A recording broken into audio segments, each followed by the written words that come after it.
북구 호계역은 1921년에 이제 개통이 되었습니다. 그러니까 대구에서 그 포항으로 가는 철도역이 먼저 만들어지고요. 그리고 이제 그 경주에서 철도가 분기되어 가지고 울산까지 오는 철도가 만들어졌거든요. 그래서 이제 경주에서 호계를 거쳐 가지고 병영을 거쳐서 울산 지금 울산 시내죠. 오는 철도역이 만들어졌습니다.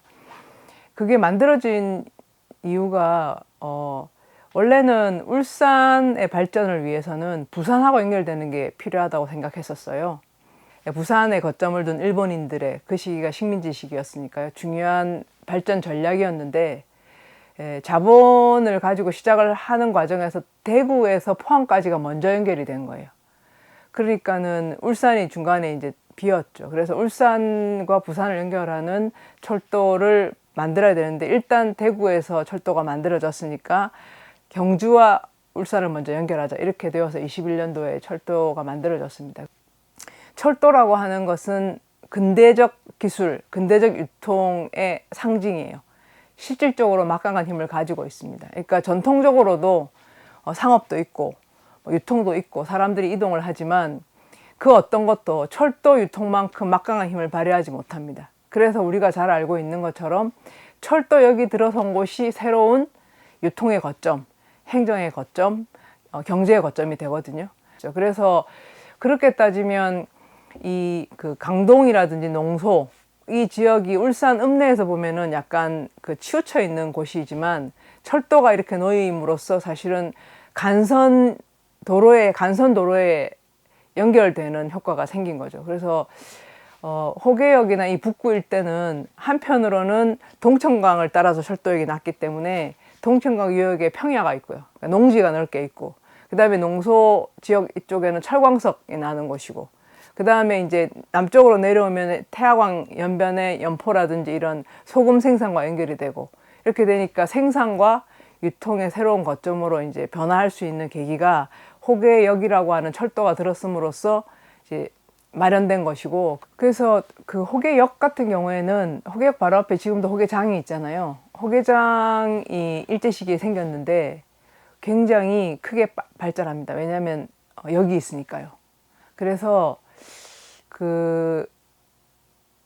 역이 있는 곳에는 새로운 장이 이제 형성되고요. 그 다음에 화물을 운반하려면은 그 역에 가서 실어 보내야 되니까 지금이야 뭐 이제 쿠팡이라든지 이런 여러 가지 배달 서비스가 있지만 그 당시엔 철도가 제일 중요한 배달이기 때문에 화물 운송 이런 데서도 아주 중요하다 보니까 역 주변에는 관련되는 업종이 발달하게 되고요. 철도는 여기와 전혀 다른 곳을 연결시켜 주는 게 철도인 거예요. 그래서 철도라고 하는 건 확장의 개념이 좀 많이 있는 것 같습니다. 철도역을 매개로 연결되는 거죠. 확장되고 사람도 물건도 들어가고 나가고 하는 곳이라면 그 철도역 주변 지역은 전혀 다른 모세혈관에 또 연결이 있는 거겠죠. 그런 의미에서 호계역은 울산 북구의 사회 경제적인 문화적인 변화의 어떤 방향성이라든지 의미를 보여주는 상징적이면서도 실질적인 어떤 존재다 이렇게 말씀드릴 수 있을 것 같아요.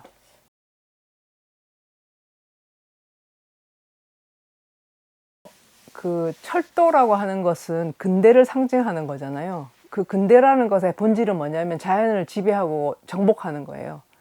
그리고 사실은 아주 그 자연이 가지고 있는 속성과 상관없이 그 새로 만든, 그러니까 철마라고 하잖아요. 새로 만든 철로와 그 다음에 새로 만든 그 기차가 자연을 정복하고 시간을 정복하고 속도를 정복하고 공간을 정복한 것이 철도를 통해서 드러나는 인간의 역사인데, 그 호계역을 이제 폐역을 하는 과정에서 숲을 조성했다는 것은 무엇을 반영할까요? 일단 그것은 굉장한 사고의 전환이 있다고 생각합니다. 이제 더 이상 자연은 인간에게 정복의 대상도 아니고 이 지구라고 하는 우리가 살아가는 공간을 행위자로서 인간 중심으로만 바라보아서는 안 된다라고 하는 성찰이 거기에 깔려 있다고 보거든요. 그런 의미에서 사실 아직은 울산 숲에 나무를 심는 것이지만 그것이 가리키고 있는 방향은 우리가 앞으로 어떻게 자연과 지구와 이 땅과 공존할 것인가, 어떤 방향으로 가야 될 것인가에 대한 근원적인 고민을 거기 반영하고 있다고 생각을 하고요. 그랬을 때 그냥 그것은 철도가 마치 없었던 것처럼 돌아가는 것이 아니라 전혀 다른 방식의 공존의 방식을 모색해야 되는 것이고, 그 폐역에서 전시를 할 때 우리가 모색하는 것도 어떻게 우리는 과거와 공존할 것이며 또 미래와 공존할 것인지, 또 이 정복의 역사와 또는 어떤 자연과 공존하거나 전혀 다른 방식의 삶의 방식을 모색한 이 고민을 여기서 찾아낼 것인가에 대한 질문을 던지고 있는 것이고, 그러기에는 굉장히 적합한 장소다라는 생각이 듭니다.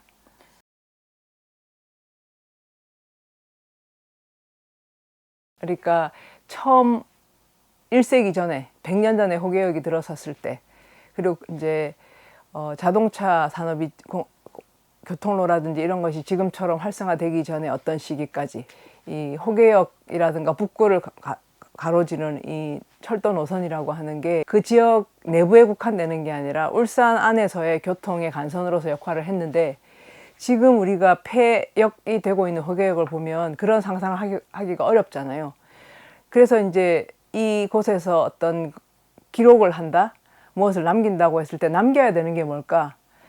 결국은 지난 100년 동안의 그 부침과 어떤 변화를 가져왔던 여러 가지 원인이 있고, 그 원인 속에서 사람들의 경험이 있는데, 그런 것들은 결국 시간과 함께 변화해 온 거잖아요. 그럼 이 장소가 품고 있는 그 시간 속에 담겨 있는 사람들의 경험, 그 경험들이나 그 변화를 가져왔던 여러 가지 원인들, 이런 것들을 우리가 어떻게 이 장소 안에서 상상할까 하는 게 가장 큰 항상 숙제인 것 같아요. 그래서 좀 호계역을 생각할 때는 지난 100년 동안에 좁게는 이 호계역을 중심으로 한 그 지역 사람들, 조금 넓게는 울산이라고 하는 지역, 더 넓게는 우리가 살고 있는 이 국가 공동체라고 하는 것이 어떤 경험을 하면서 여기까지 왔는가에 대한 질문을 품고 있는 그런 장소다라고 이렇게 생각을 합니다.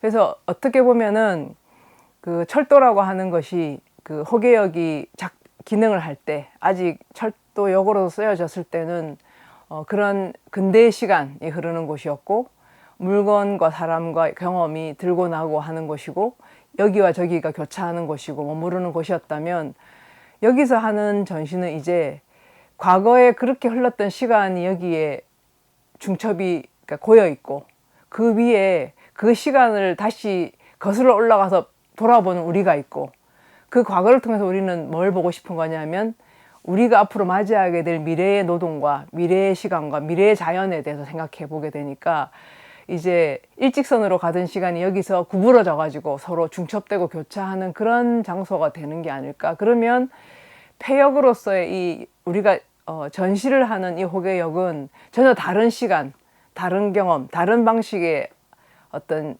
실천과 모색을 하는 장소로 새롭게 탄생을 하게 된 것이고, 아마 작가들은 어떻게 이 공간을 내가 다시 상상할까?